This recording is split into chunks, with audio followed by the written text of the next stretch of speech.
우리가 잘 아는 본문은 어떤 사람들이 복이 있는 사람들인지를 예수님께서 직접 가르치신 산상수훈 중에 시작입니다. 산상수훈은 예수님의 초림과 재림 사이에 그리스도인들이 어떻게 살아가야 하는지를 제시해 놓은 그리스도인들의 삶의 지침서입니다. 예수님이 땅에 초림으로 오셨기에 하나님의 나라는 이미 시작되었고 하나님의 통치를 인정하고 그 다스림 속에 살아가는 자들에게 주어진 그 하늘나라는 예수님의 재림을 통해서 완성되어질 것을 믿고 그러기에 하나님의 시민으로 가져야 할 시민 헌장으로서 예수님은 이 가르침을 우리에게 주신 것입니다. 어떠한 나라든 국법이 있듯이 하나님 나라의 국민들은 당연하게 지켜야 할 그러한 국법으로서의 권위가 이 교훈 속에 가르침 속에 들어있는 것이고 그러기에 우리는 이 가르침에 순복하며 나아가야 할 의무가 있게 되는 것입니다. 이 세상은 아직 완성된 하나님 나라가 아니기에 하나님의 백성만 존재하는 것이 아니라 사탄의 종들도 함께 공존하는 세상 속에 살아가야 합니다. 그러기에 순전한 하늘나라의 삶으로의 살아갈 수 없기에 더욱 긴장 속에 살아갈 수밖에 없고 예수님께서 가르치신 이 삶의 지침으로 구원의 완성인 완전한 하나님 나라가 실현되기까지 우리가 붙들고 지키며 살아가야 할 새로운 율법입니다.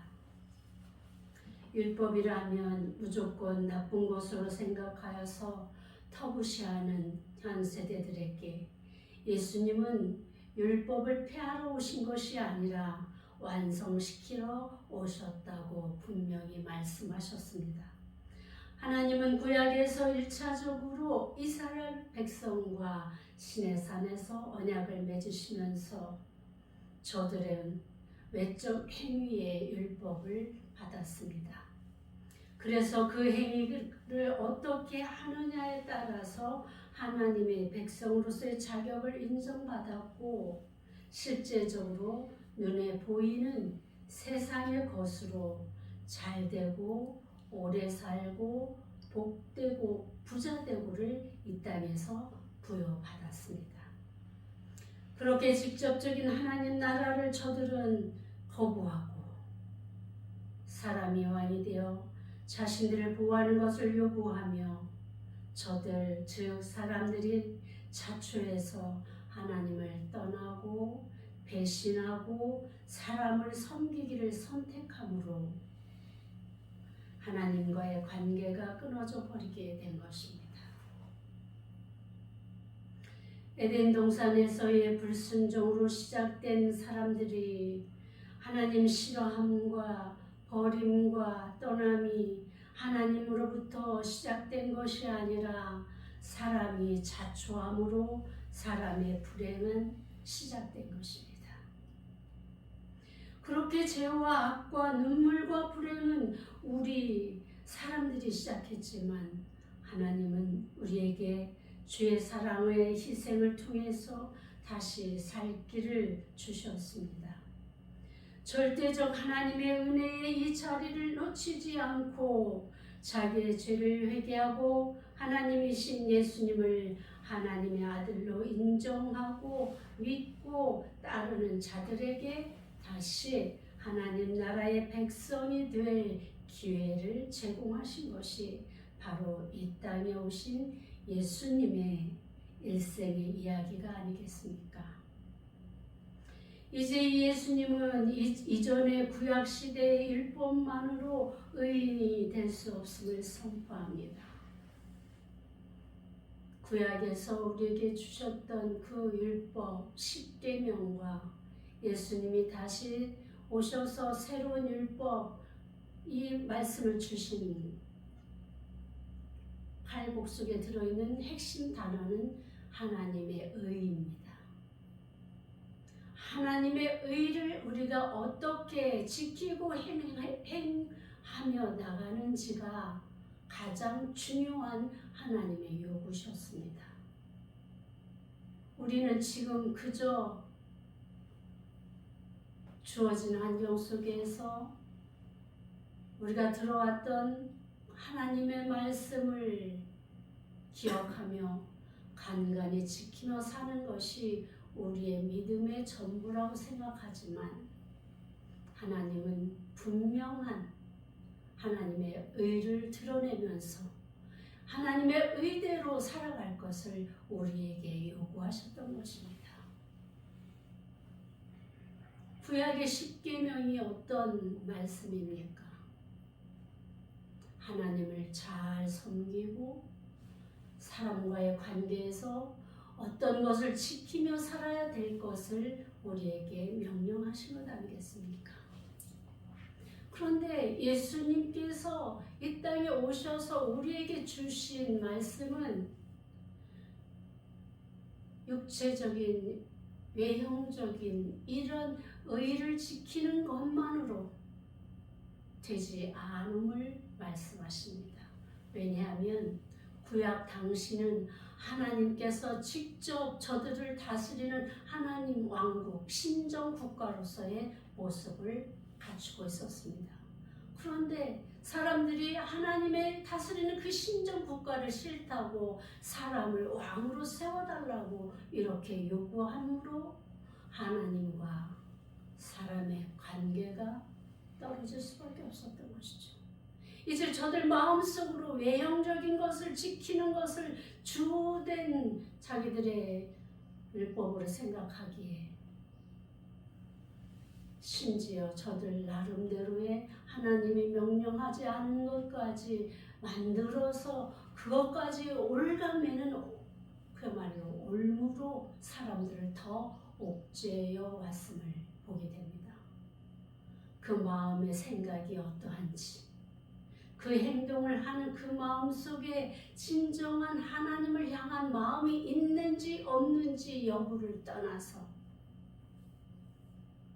사람이 보기에 좋은 것, 사람이 보기에 칭찬받을 만한 것들, 그것을 따라가다 보니까 진정한 하나님과의 관계 속에 맺어지는 이 끈끈한 친밀감, 하나님의 의, 하나님의 그런 뜻은 다 사라지고 외식만이 저들에게 남아있게 된 것을 예수님께서 무척 싫어하셨죠.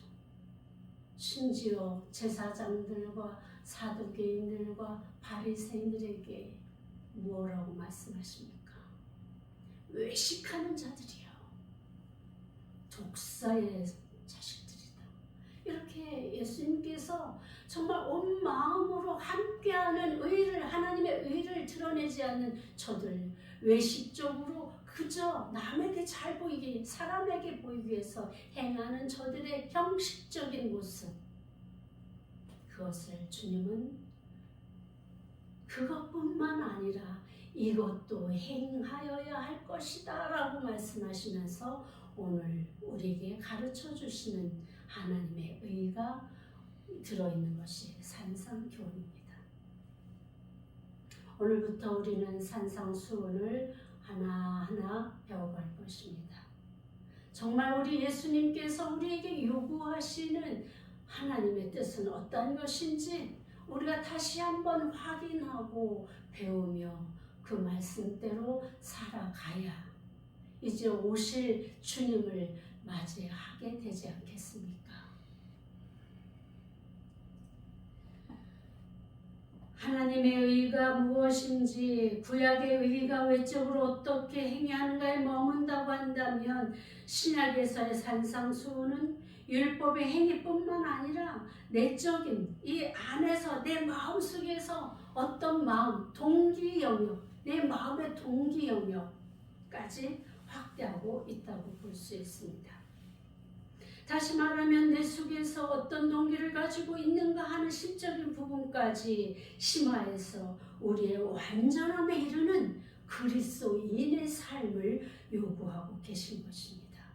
산상수훈에 담긴 신약 율법의 정신은 하나님의 구속사의 절정인 예수 그리스도의 구속 사역의 완성과 이를 통한 새 언약을 수립하고 구약 율법을 일시적이고 방편적이며 외형적인 것에 더해 최종적이고 내면적이며 그 자체로서의 목적을 갖는 결국에는 외적인 행위뿐만 아니라 우리의 온전한 거룩함을 요구하고 계시는 것입니다.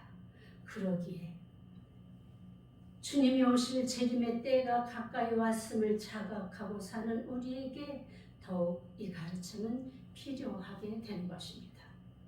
본문을 따라 살펴보면 5장 1절 예수께서 물을 보시고 산에 올라가 앉으시니 제자들이 나온지라 입을 열어 가르치시니 이렇게 시작합니다.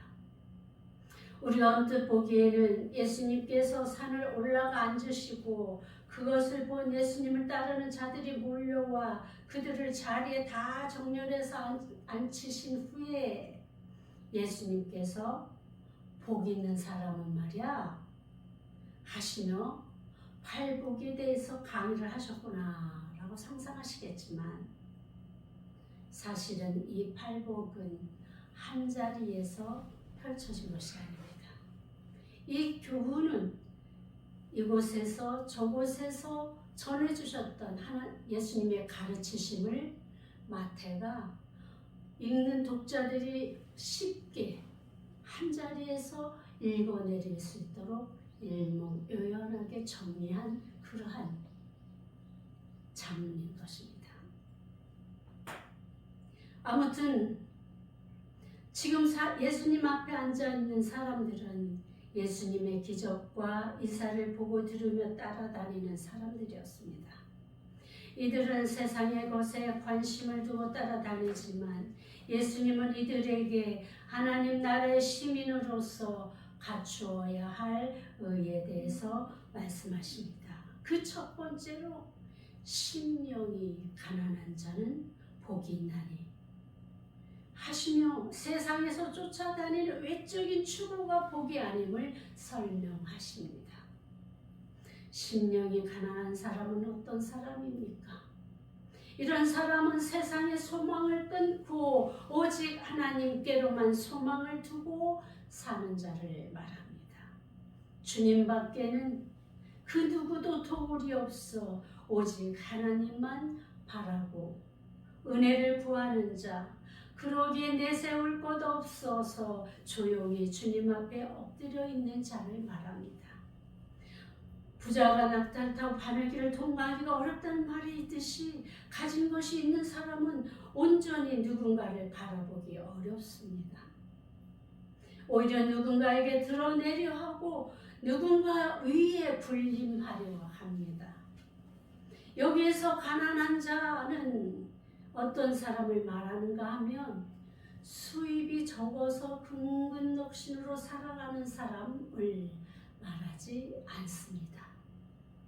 아예 수입이 없어서 누군가가 도와주지 않으면 먹을 것이 없어서 굶어 죽어야 될 정도로 이렇게 아주 아무것도 없는 사람, 누군가를 기대하고 바라고 소망하고 부르짖고 외치고 찾아 나설 수밖에 없는 그 사람을 이야기하는 헬라어입니다. 그러니 우리가 언뜻 생각해 보아도 심령이 가난하다라는 그 말의 뜻을 이해할 수 있지 않겠습니까?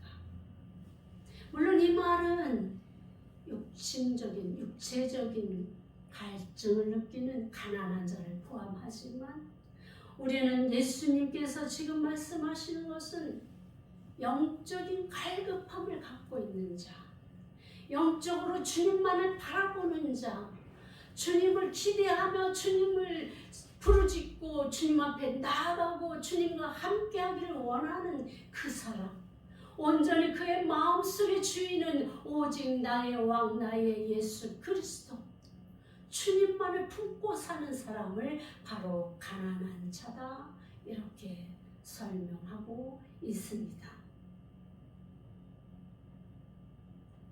복이 있나니 이런 말은 이 말 자체가 우리가 생각하는 그런 막 부유함, 성공 이런 것이 아니라 그런 세상의 것이 아니라 그건 사람들의 것이 아니라 신들의 것. 이 헬라 그리스 문학 그쪽에서는 그리스 신화가 있지 않습니까? 그래서 여러 신들이 있다라고 이들은 생각하고 살았기 때문에 이것을 우리가 이해하고 들어야 되는데 이 복이 있나니라는 이 말 자체가 이 신들 간에 합당한 말, 신들만이 할 수 있는, 신들만이 누릴 수 있는, 또 죽은 사람들, 이 땅에 아무 소망의 근거도 없이 살아갈 그런 사람들에게만 쓰여졌다는 단어입니다. 우리가 한글로 번역된 말로 볼 때는 이게 참 구분하기가 어렵지요. 그런데 하나님께서, 예수님께서 지금 이 당시에 물론 아람어를 쓰셨고 하셨지만 마태가 이 글을 쓸 때는 헬라어로 썼기 때문에 우리가 그 말을 원문을 이해해야 되는 것이 중요합니다. 그래서 복이 있나니라는 말은 신적인 즐거움, 신이 된 듯한, 신이 누리는 그 즐거움 이해되십니까? 그리고 그들이 누리는 완전한 행복, 이 복을 이야기하는 것입니다. 조금 우리가 잘 산다고, 우리가 건강하다고, 좀 성공했다고 말하는 복과는 차원이 다른 말입니다. 그야말로 이 복은 천국에서 누릴 수 있는 그 완전한 복, 우리 하나님께서 주시는 완전한 복을 이야기하고 있습니다. 그런데 이 복이 있나니 누가? 심령이 가난한 자. 이 마음속에 온갖 욕심, 탐욕 이것을 가득 채우고 그것을 추구하고 실현시키기 위해서 온갖 세상 속에서 범죄하고 싸우고 빼앗고 도적질하는 이런 마음이 아니라 깨끗한 마음, 가난한 마음, 아무것도 그런 욕심이 없는 그런 마음을 가진 자가 바로 복이 있나니. 그들이 어떻게 된다는 것입니까? 심령이 가난한 자는 3절 한번 같이 읽어보실까요? 심령이 가난한 자는 복이 있나니 천국이 그들의 것입니다.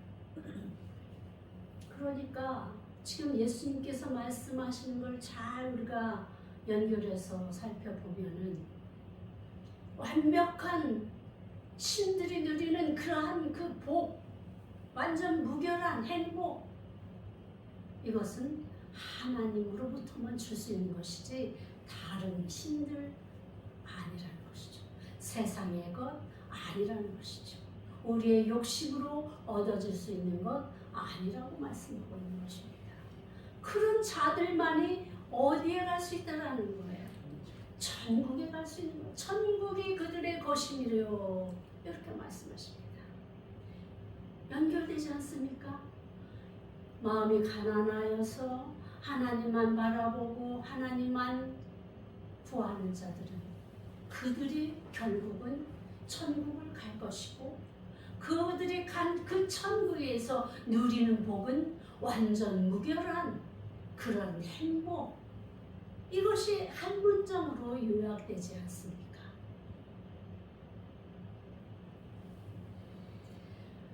우리는 이렇게 온전히 누군가를 바라는 사람의 상태, 자신의 모든 운명을 하나님께 맡기고 주님이 공급하심을 따라 살아가는 자는 복이 있는 사람이라고 말하고 있는 것입니다. 사람의 능력의 한계가 어디까지입니까? 사람의 능력의 한계는 그야말로 아무리 애쓰고 힘써도 한계는 하나님과 비교할 수 없습니다. 하나님은 한계가 있으십니까? 없으십니까? 무한하신 분이시죠. 한계가 없으신 분이에요. 그런데 사람들이 어리석어서 그 무한하신 하나님의 그 능력과 그 보호하심 속에 살기를 거부하고 유한한 한계가 명백하게 있는 사람을 의지해서 살기를 선택했다는 것입니다. 그러니까 오늘날 우리가 살아갈 때에 누구를 의지하고 사는 것이 현명한 자인지 답이 나오는 것 아니겠습니까?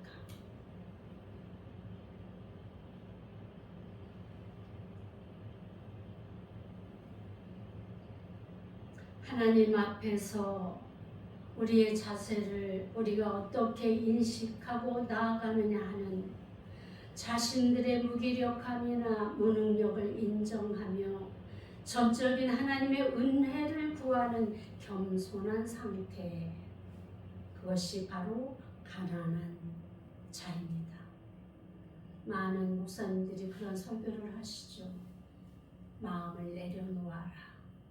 빈 마음으로 주님 앞에 나가라.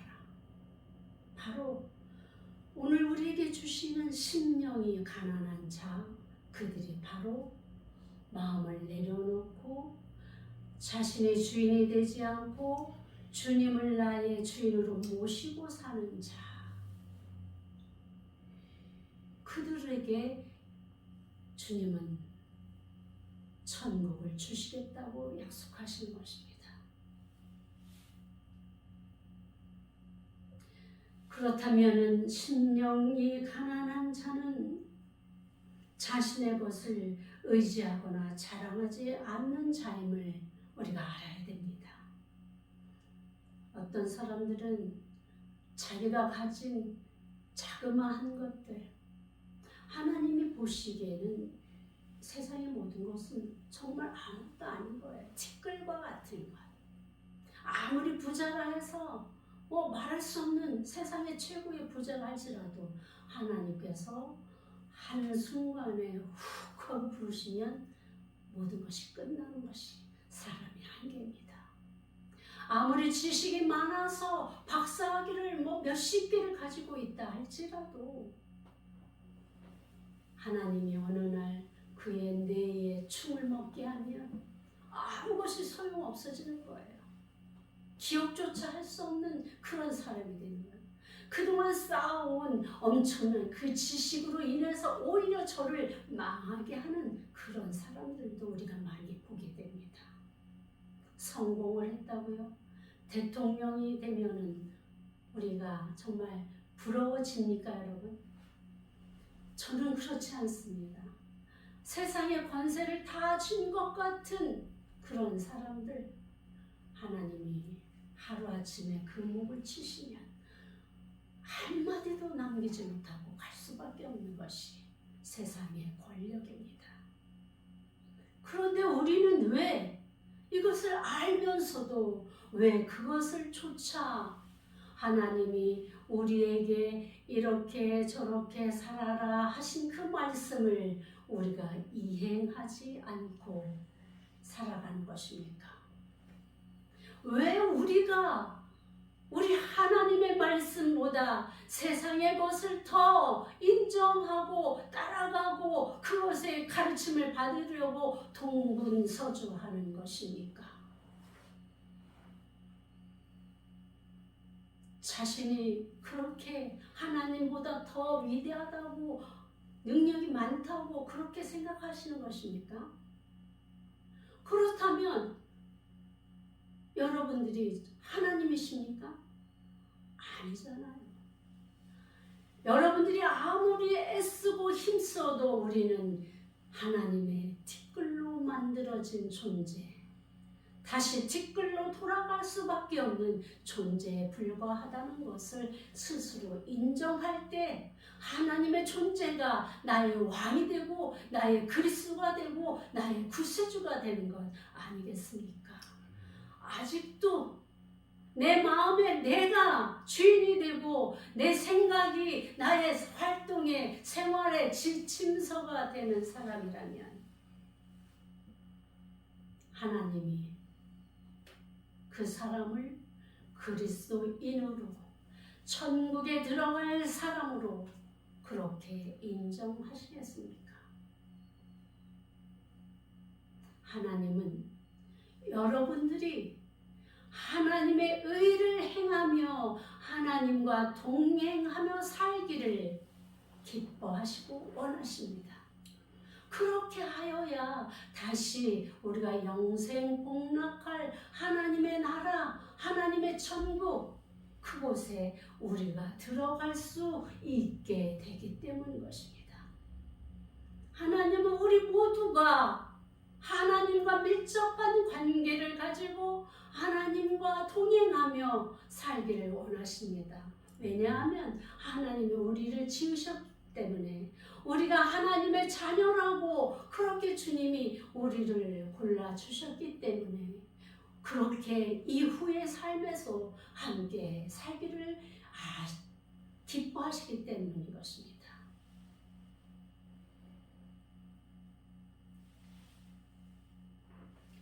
그렇다면 믿는 사람은 모든 것을 다 포기하고 아무것도 안 하고 하나님만 바라보고 살아야 됩니까? 아닙니다, 여러분. 여러분들에게 주신 달란트가 하나님의 뜻입니다. 그 달란트를 개발하여서 여러분들이 하나님께서 기뻐하시는 그곳에 사용할 때 우리 하나님은 기뻐하시고 여러분들에게 더 큰 은혜와 복을 주십니다. 그렇게 살기를 원하십니다. 대신에 이것이 탐욕이 되어서는 안 되고, 이것이 나를 드러내기 위한 것이 아니고, 내가 성공하고 내가 부자가 되고 내가 권력을 갖게 되는 이것이 바로 하나님께서 이것을 통해서 내가 하여야 할 길, 가야야 할 길, 공의가, 정의가 이 땅에 하수같이 강같이 흘러 넘치도록 살아가기를 그렇게 원하시는 것이 하나님의 뜻입니다. 그러기에 우리가 부자 되고 성공하고 권력을 잡는 것이 나를 위한 것이 아니라 부정직하고 탐욕과 빼앗고 도적질하는 그것을 통해서 얻어지는 것이 아니라 하나님께서 주신 정의와 공의와 정직과 신실과 진실 위에서 이런 일들을 행하고 나갈 때 하나님께서 여러분들을 통해서 펼쳐주실 그 하나님의 뜻을 이 땅에서 펼치게 되는 것입니다. 그렇게 하기 위해서 우리는 이 땅에 보내심을 받은 자들입니다. 달란트를 주셨음에도 열심히 개발하지 않고 이걸 잘 활용해서 하나님의 뜻을 이루고 하나님의 나라를 세우고 하나님의 통치가 있는 그곳에 사용하는 사람, 그들이 바로 하나님의 의를 이루는 사람들인 것입니다. 게을러서 나태해서 그저 지금 당장 앞에만 해결하며 사는 사람, 아무리 좋은 것을 주셨어도 잘못 사용하는 사람, 이런 사람들은 하나님께서 옳다, 의롭다 그렇게 여기지 않습니다. 그래서 우리가 배워야 할 이유, 성공해야 할 이유, 부자가 돼야 할 이유, 권력을 갖게 해야 할 이유는 바로 하나님 안에 있어야 이것이 옳은 것입니다.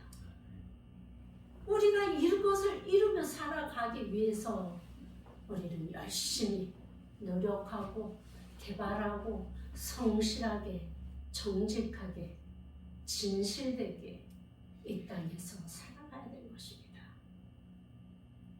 그러니까 예수님께서 구약의 율법도 지켜야 하고 신약의 주님이 말씀하신 것도 이것도 하여야 하느니라 하신 말씀이 결론이 나는 것 아니겠습니까? 하나님의 마음을 실현시키며 주님의 복음을 위해서 자신에게 주신 은혜를 나누고 베풀고 구워주는 사람이 되어야 하는 것입니다.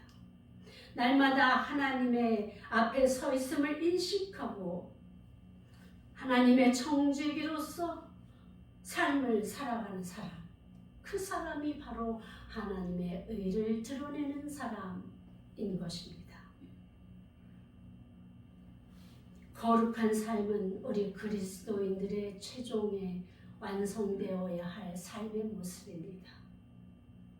주님이 거룩하셨듯이, 우리 하나님이 거룩하셨듯이 너희도 거룩하라 하신 말씀대로 우리의 삶이 거룩해져야 하는 것입니다.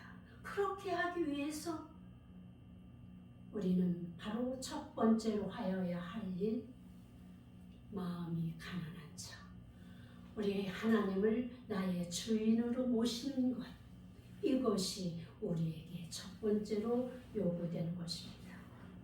이 말씀을 바꾸면 심령이 가난한 자가 복 있는 사람인데 그 복은 천국 시민이 된 것을 말씀하는 것입니다.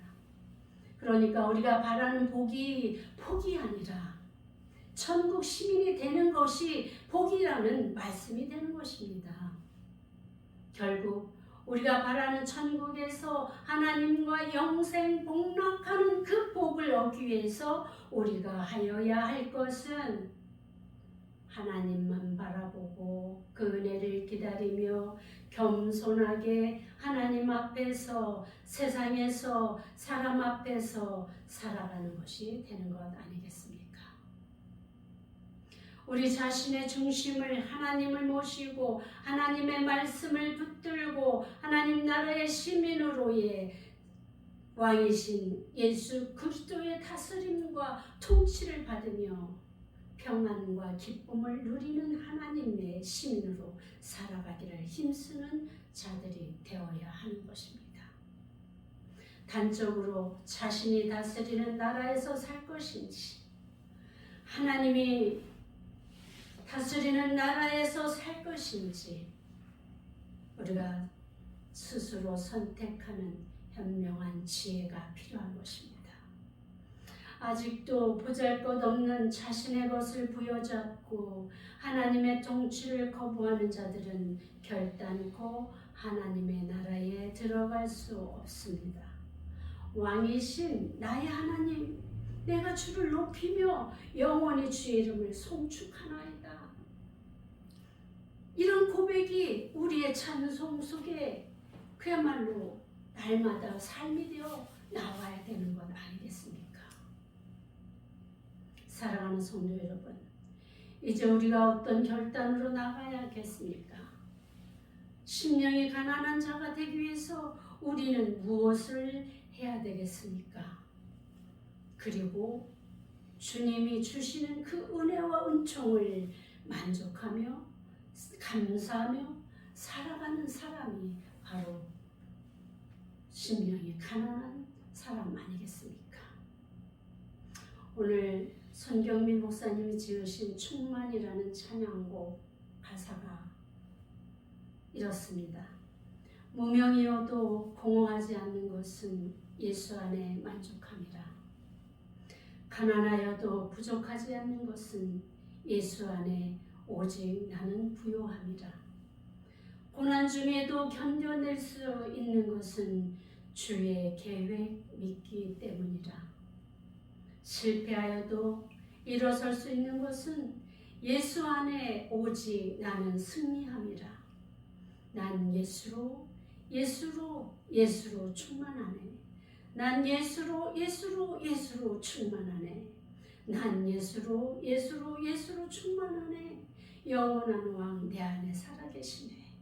이런 가사 내용이 쭉 나와 있습니다. 그렇습니다, 여러분. 마음이 청결한 자, 아니 마음이 가난한 자는 바로 예수로 충만한 사람입니다. 오직 예수로 만족하며 오직 예수로 부요해지며 예수로 승리하는 예수로 충만한 삶, 바로 이런 자가 가난한 사람이 하나님의 천국을 얻게 되는 것입니다. 예수로 충만한 삶이 바로 심령이 가난한 삶 아니겠습니까? 가진 것 없다고 두려워하지 말고 고난 중에도 주님이 가지고 계신 그 계획을 믿고 참고 인내하며 조금은 더딘 듯해도 기다려 주겠니라고 우리 주님은 우리를 향해서 말씀하는 그 음성을 믿고 기다리는 믿음,